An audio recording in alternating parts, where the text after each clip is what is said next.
তো আজকে কি কি রান্না করলাম, আমি তেলাপিয়া মাছটা ভুনা করলাম, ডিম ভুনা করলাম, সাথে আছে করলা ভাজি।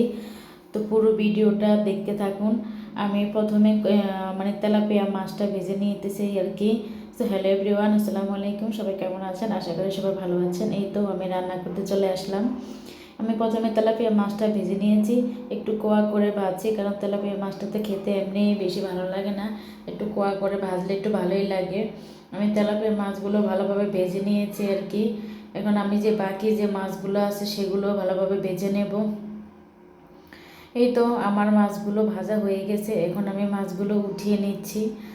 আসলে তেলাপিয়া মাছ একটু বেশি করে ভাজলে আর কি খেতে মজা লাগে, না হলে একটু কেমন কেমন লাগে আর কি। আমার বাচ্চাদের তো একদমই পছন্দ তেলাপিয়া মাছ, যেহেতু কাঁটা কম সেজন্য ওরা তেলাপিয়া মাছ আর পাঙ্গাস মাছটা খুবই পছন্দ করে। এই তো আমি রান্না করতে চলে আসলাম আর কি। এখানে পেঁয়াজ কাঁচামরিচ দিয়ে ভালোভাবে ভেজে নিচ্ছি তেলের মধ্যে আর কি।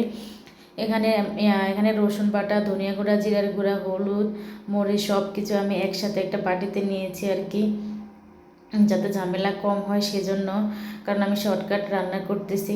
আমি সব মশলা এখন তেলের ভিতর ভালোভাবে ভেজে নেব। আসলে তেলের ভিতরে মানে ভেজে নিলে একটু মানে একটা ফ্লেভার আসে। আমি একটু পানিও দিয়ে দিলাম, কারণ বেশিক্ষণ ভাজলে কিন্তু মশলাটা পুড়ে যাওয়ার সম্ভাবনা থাকতে পারে। একটু পানি দিলে আর মানে আর পুড়ে যাওয়ার সম্ভাবনা থাকে না। এই তো আমি মশলাটা কিছুক্ষণ কষিয়ে নেওয়ার পর এখন টমেটো দিয়ে দিলাম। আসলে টমেটোটা আগে দিলে কিন্তু মশলাটা ভালোভাবে কষে না।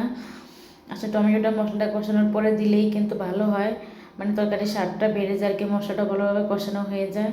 এই তো মশলা কষানো শেষ হয়ে গেছে, এখন আমি মাছটা দিয়ে দিলাম। এই তো আমি মাছগুলো দিয়ে দিচ্ছি।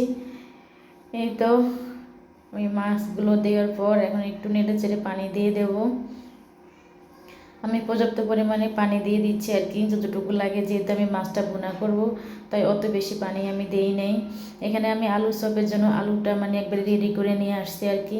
এখানে বেসনের ডোটাও রেডি করে নিয়ে আসছি। আমি এখন বেকিং পাউডার দিয়ে আর কি করব। আসলে বেকিং পাউডার দিয়ে করে একটু ফুলকো ফুলকো হয়। আমি আলু চপটা ভালোভাবে ভেজে নিচ্ছি। এ রমজান তো আলু চপ বেগুনি এগুলো না হলে চলেই না, আমার আমার এগুলোই পছন্দ বেশি। আমি ইফতারি মানে মানে একবার ইফতারির পর একবারে সেহরি খাই, আমি আর ভাত খাই না আর কি। এই তো আমার আলু চপগুলো ভাজা হয়ে গেছে, আমি উঠিয়ে নিচ্ছি। আর পাশের চুলায় আমার মাছ রান্নাটাও কিন্তু অলরেডি হয়ে গেছে। এই তো আমার মাছ রান্নাটাও হয়ে গেছে, পাশের চুলা আলু চপও ভাজতেছি আমি। কিছুটা ভাজা হয়ে গেছে, বাকিগুলো ভাজতেছি।